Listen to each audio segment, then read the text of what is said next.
The stars had always called to humanity. For thousands of years, people looked up at the night sky and wondered what waited for them among those distant lights. Now, in the year 2347, humans finally had their answer. They were not alone. The galaxy was full of life, full of ancient civilizations that had watched humanity take its first steps into the void. Commander Daniel Harris stood on the bridge of the starship Resolute and looked out at the endless black. He was a tall man with gray eyes and short brown hair that was starting to show silver at the edges. 42 years of life had given him lines around his eyes and a steady calm that his crew had come to depend on. He had been chosen for this mission because he did not panic. He had been chosen because when things went wrong, Daniel Harris found a way to make them right. The Resolute was not the biggest ship in the human fleet, but she was fast and strong. Her hull was painted dark blue, and her engines hummed with a quiet power that Daniel could feel through the deck plates beneath his boots. She carried a crew of 63 souls, each one hand-picked for humanity's first joint mission with an alien species. The Valari Collective had reached out to Earth 6 months ago. They were one of the oldest civilizations in the known galaxy, with a history that stretched back 40,000 years. Their empire covered hundreds of star systems, and their technology was so advanced that human scientists could barely understand it. When the Valari asked humanity to join them on a research mission, Earth's leaders had said yes without hesitation. This was a chance to prove that humans belonged among the stars. Daniel turned away from the window as the door to the bridge slid open. Lieutenant Katie Morgan walked in, a tablet computer tucked under her arm. She was the ship's chief engineer, a woman in her mid-30s with red hair, pulled back in a practical ponytail. Katie had grown up on a space station orbiting Mars, and she knew machines the way some people knew music. If something on the Resolute broke, Katie could fix it. If something could not be fixed, Katie would find a way to make it work anyway. "The Valari shuttle just docked," Katie said. She stopped beside Daniel and looked out at the stars with him. "They're waiting in the airlock." "How do they seem?" Katie shrugged. "Hard to tell. Their faces don't move the way ours do, but they seem calm enough." Daniel nodded and straightened his uniform. "Let's go meet our guests." They walked together through the corridors of the Resolute. The ship was alive with activity as crew members prepared for the mission ahead. They would be traveling to Sigma 7, an unstable neutron star at the edge of explored space. The Valari wanted to study it, and they had invited humanity to help. It was a simple mission on paper: go to the star, collect data, and come home. Daniel had learned long ago that simple missions had a way of becoming complicated. The airlock was located on Deck 4, a large room with reinforced walls and heavy doors. Dr. Nathan Cole was already waiting when Daniel and Katie arrived. Nathan was the ship's xenobiologist, a thin man with dark skin and glasses that he was always pushing up his nose. He had spent his entire career studying alien life, and the chance to work with the Valari had made him almost giddy with excitement. "Commander," Nathan said, bouncing slightly on his heels, "this is incredible. The Valari have never worked this closely with a younger species before. We're making history." "Let's make sure we make good history," Daniel replied. He pressed the control panel, and the inner airlock door slid open. 2 figures stepped through. The Valari were tall and thin, standing nearly 7 feet high. Their bodies were covered in smooth gray skin that seemed to shimmer slightly in the light. They had 4 arms, each one ending in 3 long fingers. Their heads were elongated, with no visible ears or nose. But it was their eyes that drew attention. Each Valari had 6 eyes arranged in a circle around their face, each one a deep purple that seemed to look in every direction at once. The first Valari stepped forward. He moved with a grace that made Daniel think of water flowing over stones. "I am High Observer Kethral," the alien said. His voice came from a small device attached to his chest, translating his native language into English. I speak for the Valari Collective on this mission. Daniel extended his hand, then stopped. He had been briefed that the Valari did not shake hands.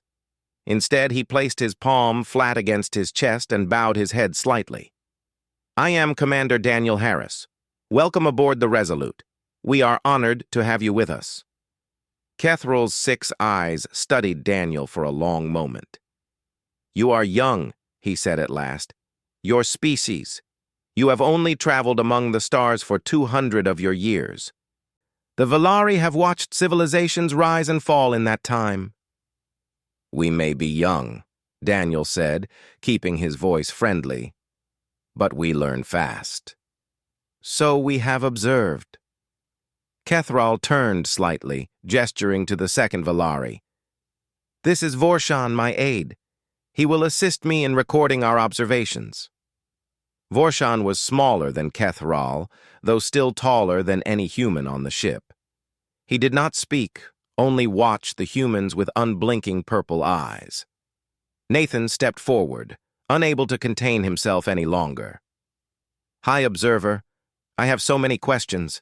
Your species has documented thousands of alien civilizations. What made you decide to work with humanity? Kethral was silent for a moment. Curiosity, he said finally. Your species is unusual. You are fragile. Your bodies break easily. Your lives are short. And yet you push forward into danger as if death does not concern you. The Valari find this interesting. Daniel and Katie exchanged a look. There was something in the way Kethral said the word interesting that felt more like disturbing. Well, Daniel said, I hope we can show you the best of humanity on this mission. We shall see, Kethral replied. We shall see. The journey to Sigma-7 took 3 days. During that time, Daniel made sure to check on the Valari regularly.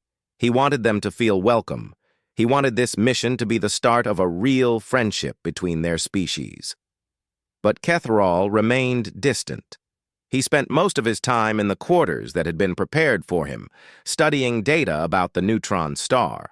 When he did venture out, he watched the human crew with those 6 unblinking eyes, recording everything in a small device he carried.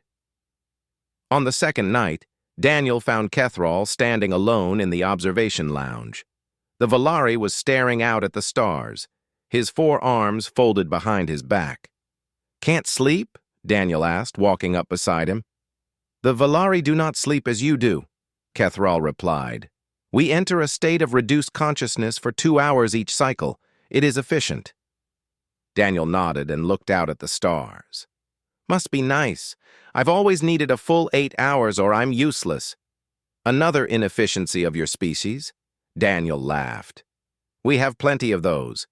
Kethral turned to look at him. You laugh. I did not intend humor.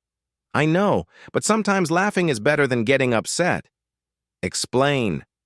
Daniel thought about it for a moment. Humans aren't perfect. We know that. We're soft. We're slow. We die easily. But instead of letting that make us sad, we laugh about it. We accept what we are and keep moving forward. Kethral was silent for a long time. This is difficult to understand. When the Valari face weakness, we work to eliminate it. We do not accept imperfection. Maybe that's the difference between us, Daniel said. Humans don't try to be perfect. We just try to be better than we were yesterday. Kethral made a sound that the translator could not interpret. Then he turned and walked away, leaving Daniel alone with the stars. On the morning of the 3rd day, the Resolute arrived at Sigma-7. The first 5 hours of scanning went exactly as planned. The crew of the Resolute worked in perfect coordination, collecting data on the neutron star, while the Valari observers watched and recorded. Katie kept the ship's systems running smoothly. Nathan analyzed the incoming information with barely contained excitement. And Daniel sat in his command chair, watching over everything with the calm patience that had defined his entire career. Kethral stood at the back of the bridge, his 6 eyes taking in every detail. Vorshan remained beside him, occasionally speaking in their native tongue, words that the translator could not pick up. Daniel had noticed that the Valari seemed uncomfortable. They stood stiffly, their forearms held close to their bodies, as if they wanted to make themselves smaller. "High Observer," Daniel said, turning his chair to face their guests. "Is something wrong?" Kethral's eyes shifted toward him. "This star is unstable, more unstable than our initial reading suggested. We knew that coming in. That's why we're keeping our distance. Your distance may not be sufficient." Kethral paused, and his translator hummed for a moment. "The Valari have studied dying stars for thousands of years. This one is different. It is decaying faster than models predicted."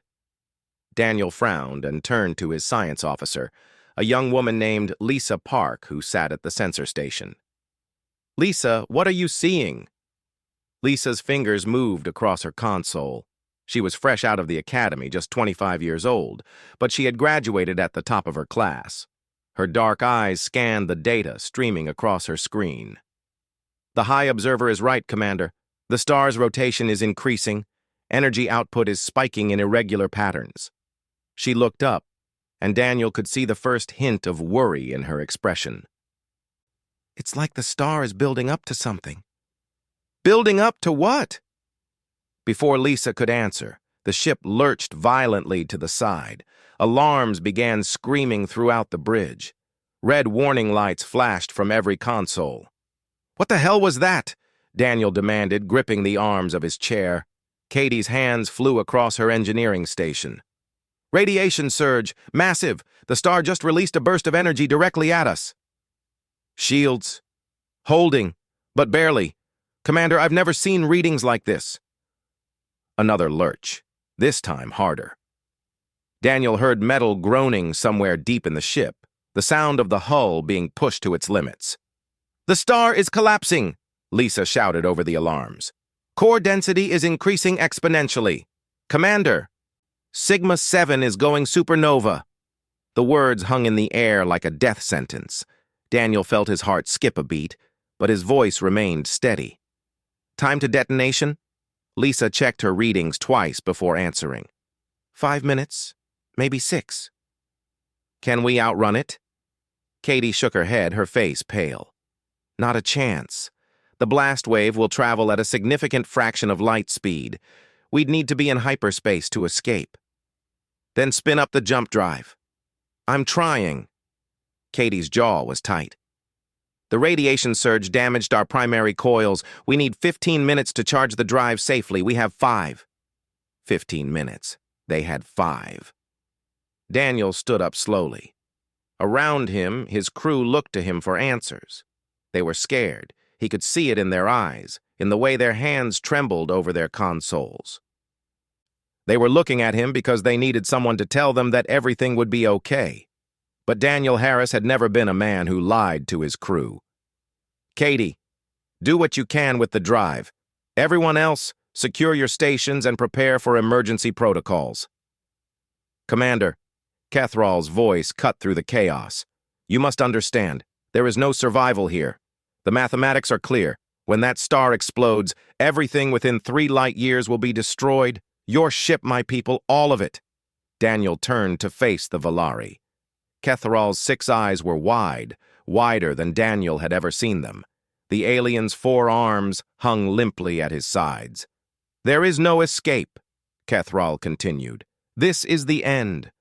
We will die here." Vorshan had collapsed against the wall.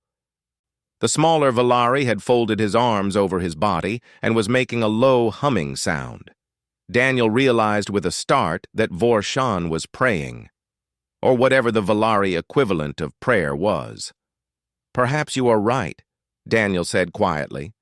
"Perhaps there is no escape." "Then why do you continue to struggle?" Kethral demanded. "Why do your people not accept what is coming?" Daniel looked at his crew. Katie was still working furiously at her console, refusing to give up on the jump drive. Lisa was recalculating, looking for any possibility they might have missed. Nathan had moved to help with the repairs, his hands steady, despite the fear in his eyes. "Because that's not who we are," Daniel said. "Humans don't give up just because the odds are against us." "The odds are not against you. The odds are 0. There is no chance of survival. Then we'll die trying." Kethral stared at him. "This is madness." "No," Daniel said, and a small smile touched the corner of his lips. "This is hope." The ship shook again, harder this time. Lights flickered. Somewhere in the distance, Daniel heard the sound of breaking glass. "Commander!" Lisa's voice was high with panic. "The star's collapse is accelerating. We have 3 minutes now, not 5. 3 minutes." Katie needed 15 for the jump drive. Even in the best case, they were 12 minutes short. Daniel closed his eyes for a moment. He thought about Earth. He thought about the blue oceans and green forests he had left behind. He thought about his sister back in Ohio, about the niece and nephew he had promised to visit when this mission was over. He thought about all the things he would never see again, and then he opened his eyes, and the fear was gone. In its place was something harder, something brighter. It was the same thing that had driven humanity to leave their caves and explore the world, the same thing that had pushed them to build ships and cross oceans, the same thing that had sent them into space. It was defiance. "Katie," he said, his voice calm and clear, "talk to me. What would it take to charge the jump drive in 3 minutes?" Katie laughed, but there was no humor in it. "A miracle, Commander. The coils need time to build up energy. If we push them too fast, they'll overload. The whole system will tear itself apart. What if we didn't care about what happened to the system afterward?" Katie stopped. Her fingers froze over her console. Slowly, she turned to look at Daniel. "What are you saying?" "I'm saying we're dead anyway if we don't jump. So what if we break the ship in the process of saving it?" Nathan looked up from his work. "Daniel, that's insane." "Probably." Daniel's smile grew wider. "But it's also our only chance. Katie, I need options. I need something crazy, something that no sane engineer would ever try." Katie was quiet for a long moment. The alarms continued to wail. The ship continued to shake, and through the view screen, the neutron star burned brighter and brighter as it prepared to tear itself apart. Then Katie smiled too. It was a wild smile, the smile of someone who had just decided to throw away the rule book. "There might be one thing," she said slowly. "It's stupid. It's dangerous. It'll probably kill us." "Perfect," Daniel said. "Tell me everything." Katie pulled up a diagram of the ship's engine systems on the main view screen. Her hands moved with the confidence of someone who had spent half her life learning every piece of machinery on the Resolute. The ship shook again, and sparks flew from a nearby console, but Katie did not even flinch. "Here's the problem," she said, pointing to a section of the diagram. "The jump drive works by building up a charge in the hyperspace coils. Under normal conditions, this takes 15 minutes. Anything faster and the coils overheat. They melt, and then we have no drive at all." "But there's a way around it," Daniel said. It was not a question. "Maybe." Katie zoomed in on the reactor section. "The reactor produces energy. That energy goes to the coils through the power conduits, but there's a safety system in place. It limits how much power flows to the coils at any given time. It prevents overload." "Turn it off." "It's not that simple. If I disable the safety system and pump raw power into the coils, they'll charge faster, much faster. But the heat buildup will be extreme. The coils might hold, or they might explode and take half the ship with them." Lisa spoke up from her station. "Commander, even if the coils hold, there's another problem. If we jump while the star is exploding, the energy wave could follow us into hyperspace. We could come out the other side and find the blast waiting for us." "So we need to time it perfectly," Daniel said. "Jump at exactly the right moment, just before the wave hits but after the drive is charged." "The window would be less than a second," Lisa said. "Maybe half a second. If we're off by even a fraction, we're dead. Daniel nodded slowly. Around him, his crew watched and waited. The alarms continued their endless scream. The ship continued to shake. On the view screen, Sigma 7 pulsed with terrible light, growing brighter with each passing moment. "What are our chances?" Daniel asked. Katie and Lisa looked at each other. Neither wanted to answer. 1%, Lisa said finally. "Maybe less." 1%. Daniel let the number hang in the air. Then he smiled again, that same calm smile that had unsettled Kethrol so deeply. "I've had worse odds." "When?" Nathan asked. "I'll tell you later. Katie, how long do you need to modify the power systems?" 5 minutes if nothing goes wrong, less if I have help." "You have help." "Nathan, go with her. Lisa, I need you to calculate that jump window down to the millisecond." "We get one chance at this." His crew moved without hesitation. Katie and Nathan ran for the door, already talking about power relays and cooling systems. Lisa bent over her console, her fingers flying as she worked through the mathematics of survival. Daniel turned to face the Valari. Kethrol had not moved from his position at the back of the bridge. His 6 eyes were fixed on Daniel, and his 4 arms hung motionless at his sides. Behind him, Vorshan remained curled against the wall, still making that low, humming sound. "You believe this will work," Kethrol said. It was not a question. "I believe we have to try." "Why?" "Your scientists said 1%, perhaps less. Those are not odds. Those are dreams." Daniel walked toward the Valari, his boots steady on the shaking deck. He stopped just a few feet away and looked up into those 6 purple eyes. "Let me tell you something about humans," he said. "A long time ago, before we had ships or even wheels, we were prey. Every predator on our planet was bigger, faster, and stronger than us. By every measurement, we should have died out millions of years ago." "Yet you survived," Kethrol said. "We did more than survive. We conquered. We built cities, and then we built rockets. We flew to our moon, and we walked on its surface. We looked at the impossible, and we said no. We said we would find another way. That's what humans do. We don't accept impossible. Impossible is not a choice. It is a fact. Maybe for the Valari, not for us." Daniel's smile faded slightly, replaced by something harder. "You asked me before why we keep struggling when the odds are 0. Here's your answer. We struggle because giving up is not in our nature. We struggle because somewhere in our bones we remember what it was like to be prey, and we remember that we survived anyway." Kethrol was silent for a long moment. His eyes moved over Daniel's face, studying every line and curve as if searching for something hidden. "You are not afraid," the Valari said at last. "I have scanned your vital signs. Your heart rate is elevated but stable. Your chemical markers show stress but not panic. By every measurement, you should be paralyzed with terror, but you are not." "Oh, I'm afraid," Daniel said. "I'm terrified, but fear doesn't get to make my decisions. I do." "This is not logical." "No, it's human." The ship lurched again, harder than before. Daniel stumbled but caught himself on a console. Through the view screen, he could see the neutron star beginning to collapse inward, its outer layers falling toward the core. 2 minutes, Lisa called out. "Commander, we have 2 minutes." Daniel's communicator crackled. Katie's voice came through, strained but determined. "I'm almost there. The modifications are done, but I need to restart the power systems. 30 more seconds. You have 15. Then I'll do it in 10. Daniel turned back to Kethrol. "You should secure yourself, High Observer.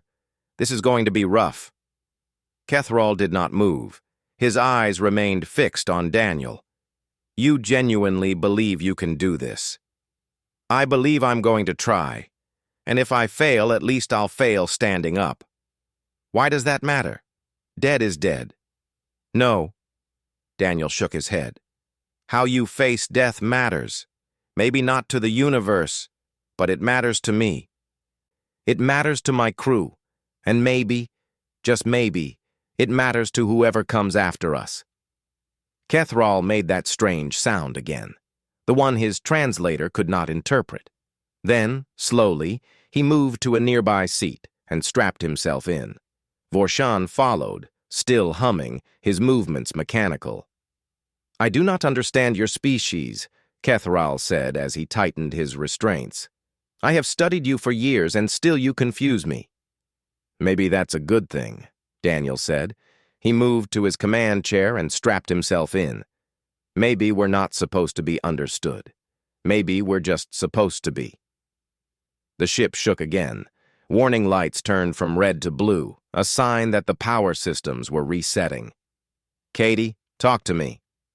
"Power is coming back online. Routing to the jump drive now. Commander, the coils are heating up fast."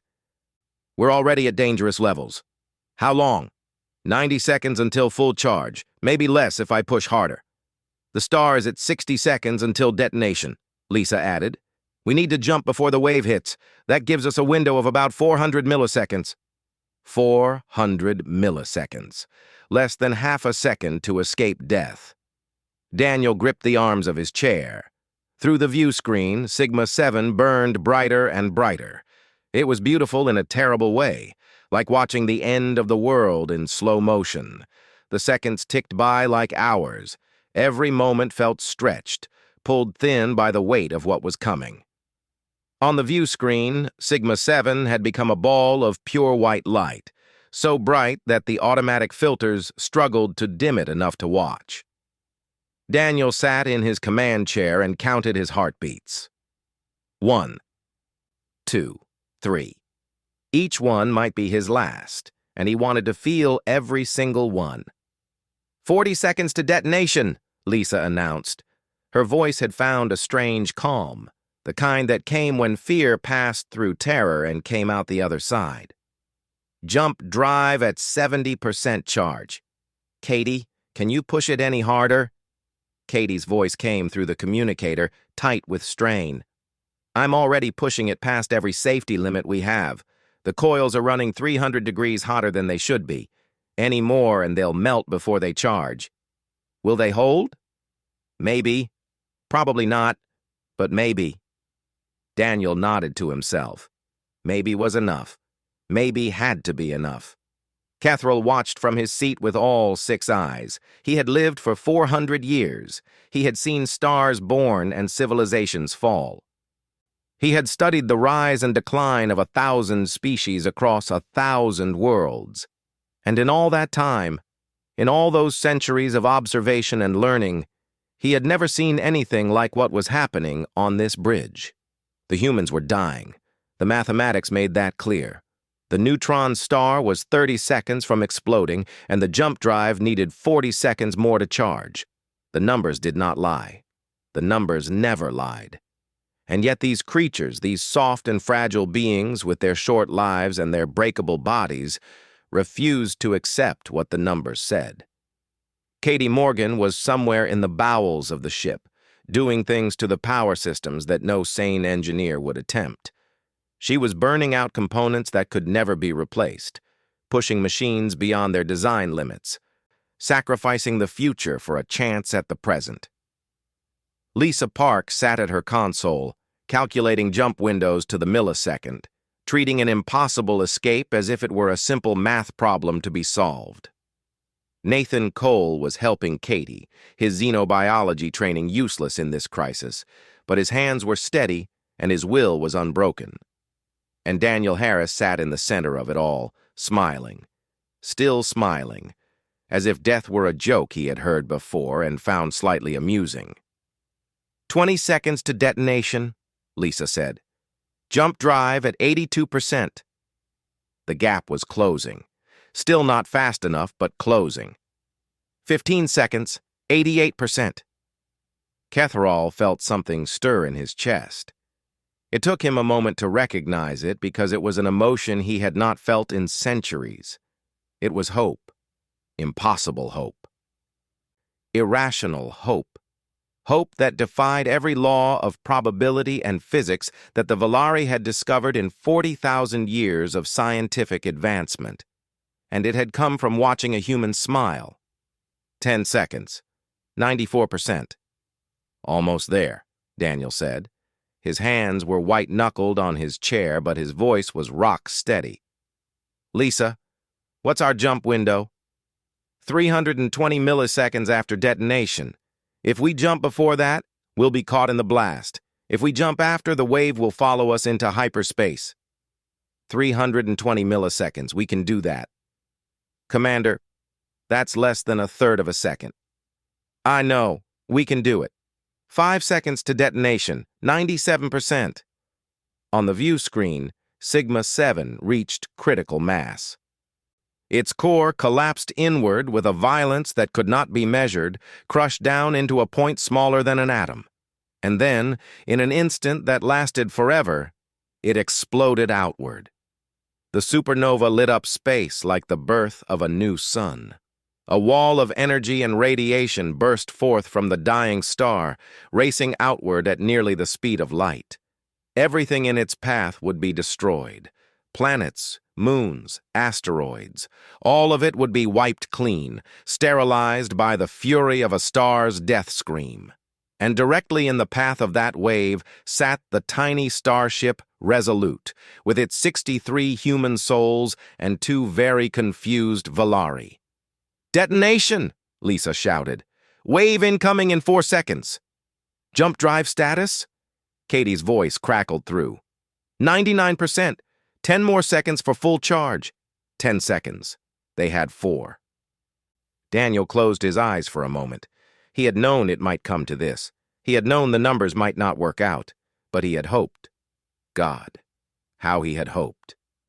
Katie, he said quietly, can we jump at 99%? Maybe. The field might not form correctly. We could end up scattered across a light year of space, our atoms spread so thin that no one would ever find them. But there's a chance. There's always a chance, Commander. That's what you keep telling us. Daniel opened his eyes. On the view screen, he could see the wave now. A wall of light rushing toward them, beautiful and terrible, the final gift of a dying star. All hands, he said, his voice carrying through every speaker on the ship. Brace for jump. He looked at Kethral. The Valari was staring at him with all 6 eyes, and for the first time, Daniel saw something other than cold scientific interest in that alien gaze. For what it's worth, Daniel said, I'm sorry you got caught up in this. Do not apologize, Kethral replied. His voice was strange, different somehow. I have lived 400 years, and I have never truly seen courage until this moment. If this is to be my end, at least I will die having witnessed something remarkable. Daniel smiled at him. We're not dead yet. 2 seconds, Lisa counted down. 1. The wave hit, and Daniel Harris, commander of the starship Resolute, pressed the button to activate the jump drive. For a moment, nothing happened. The wall of energy slammed into the ship's shields, and Daniel felt heat wash over him even through the hull. Alarms screamed louder than before. Metal twisted and groaned. Somewhere behind him, a console exploded in a shower of sparks, and then the universe folded. Hyperspace was not a place that human minds were built to understand. It was beyond space and time, a dimension between dimensions where distance had no meaning and physics was just a suggestion. The Resolute plunged into that impossible place, riding a wave of energy from an exploding star. Daniel could not see, he could not hear. He could not feel anything except a terrible pressure, as if the weight of the entire universe was pressing down on his chest, and then, just as quickly as it had begun, it was over. The Resolute tumbled out of hyperspace, spinning wildly through normal space. Stars wheeled across the view screen. Alarms continued to scream, but they were different alarms now, damage reports rather than collision warnings. Daniel opened his eyes. He was alive. He did not know how, but he was alive. "Report," he croaked. His throat was dry. His body ached, but he was alive. Lisa's voice came through the chaos. "We're 17 light years from Sigma 7. The star is... It's gone, Commander. Just a cloud of debris now, but we're clear. We made it." "Damage report," Katie's voice answered, exhausted but triumphant. "The jump drive is fried. We'll never use it again without a full rebuild. But the main systems are intact. Life support is stable. We're going to need a tow home, but we're going to get home."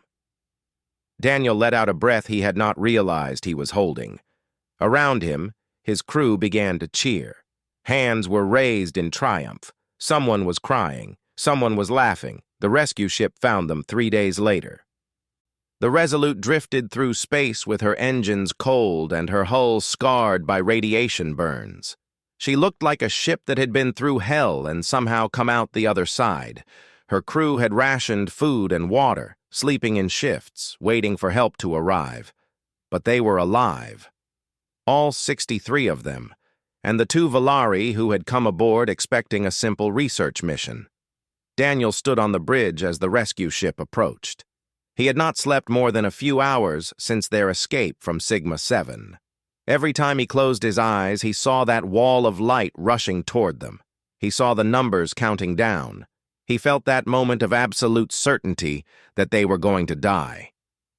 And then he remembered pressing that button and feeling the universe fold around him. "Commander," Lisa spoke from her station.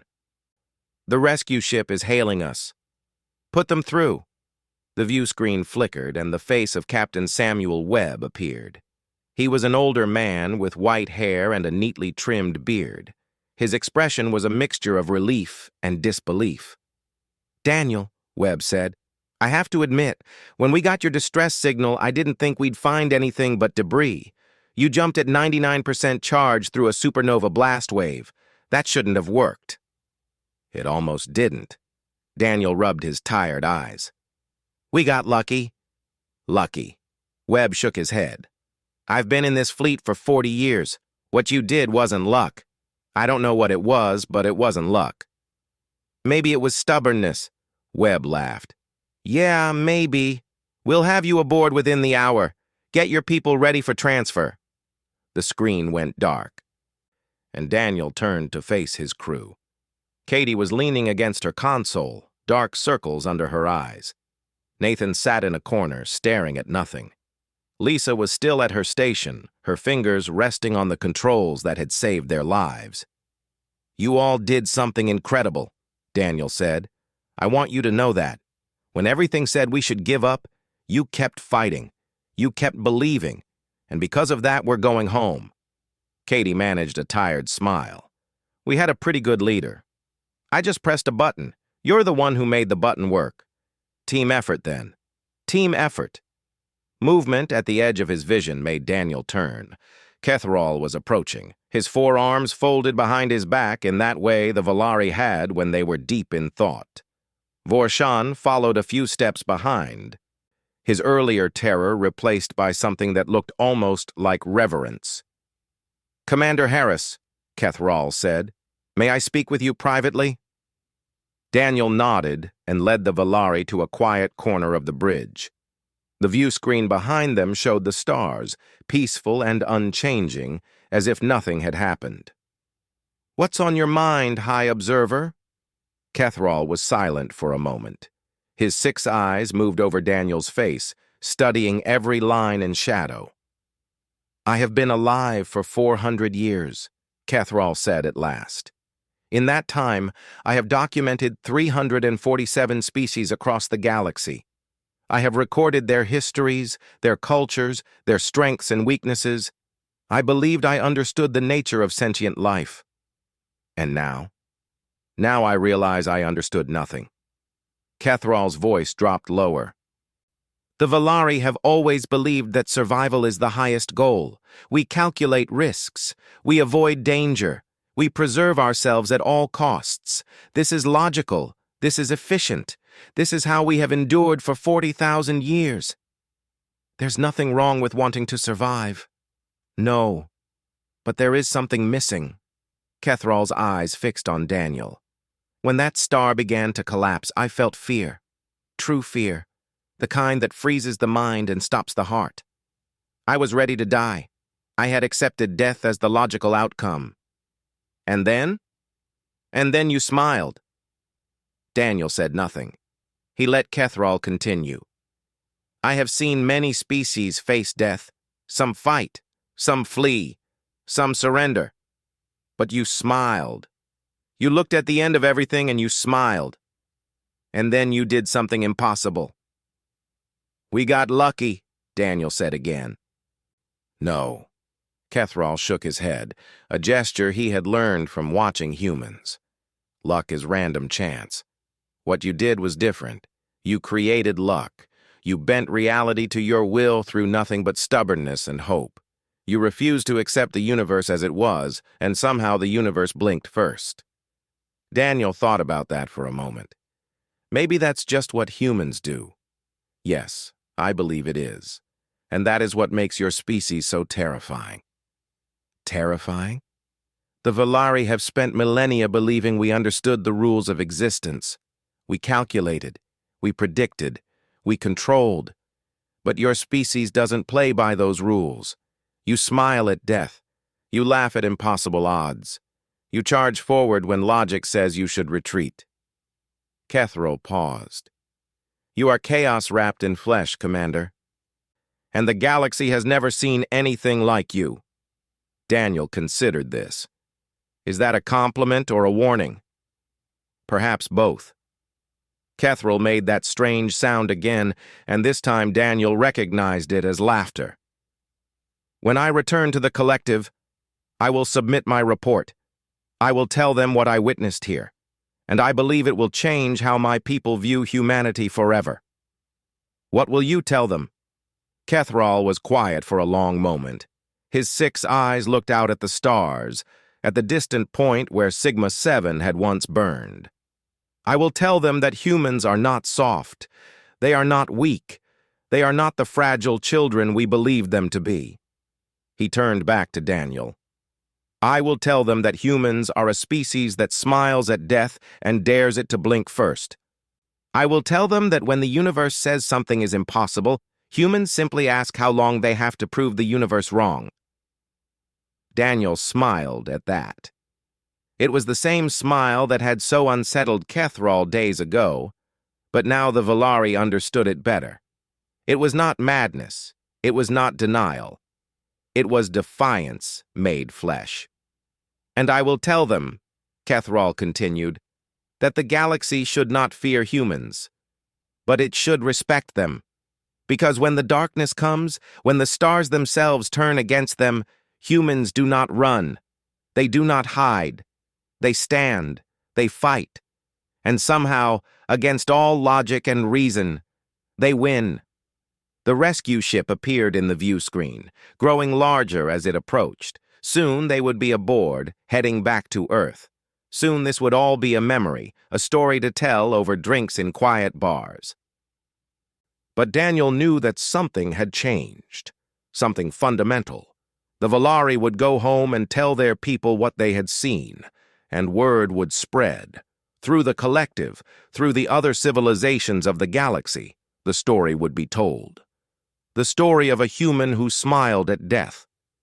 The story of a crew that refused to accept the impossible.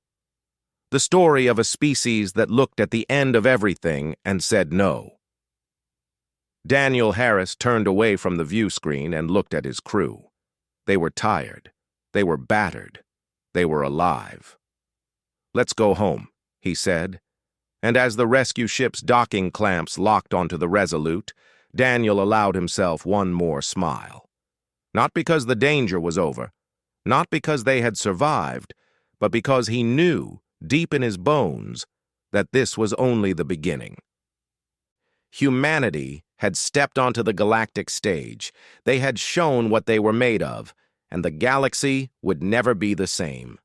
Somewhere out there, ancient civilizations were looking up at the stars and wondering what these strange, stubborn, smiling creatures would do next. Daniel Harris didn't know the answer, but he couldn't wait to find out. They had done the impossible. They had stared death in the face and refused to blink. Daniel turned to look at Kethral. The Valari sat motionless in his seat, all 6 eyes fixed on Daniel. His 4 arms hung limp at his sides. His translator was making sounds that Daniel could not interpret. "High Observer," Daniel said. "Are you all right?" Kethral did not answer for a long moment. When he finally spoke, his voice was barely a whisper. "What are you?" he asked. Daniel's smile returned. Softer now, wearier. "We're human," he said simply. "And we never give up." "Everyone hold on," he said. "This is going to be close." And despite everything, despite the screaming alarms and the shaking ship and the dying star, Daniel Harris smiled. He smiled because that was who he was. He smiled because that was who humans were. And he smiled because giving up had never been an option. Kethral watched this exchange with something approaching horror. The humans were dying. They knew they were dying. And yet they stood there smiling at each other, laughing in the face of oblivion. He had studied thousands of species across the galaxy. He had seen how different civilizations faced death. Some fought, some surrendered, some went mad. But he had never seen anything like this. He had never seen a species smile at death and dare it to do its worst. "What are you?" Kethral whispered, his translator barely picking up the words. Daniel turned to him, that terrible smile still on his face. "We're human," he said simply, "and we're not done yet." The neutron star filled the view screen, a swirling mass of blue and white light that hurt to look at directly. It was beautiful and terrible at the same time, a dying giant spinning in the void. "All stations report ready," Katie said from her console. "We're in position to begin scanning." Daniel settled into his command chair. "Let's get to work. The sooner we collect this data, the sooner we can go home." He had no way of knowing that they would never see home again the same way. He had no way of knowing that in less than 6 hours, he would be staring death in the face and smiling. But that moment was coming, and when it arrived, it would change everything.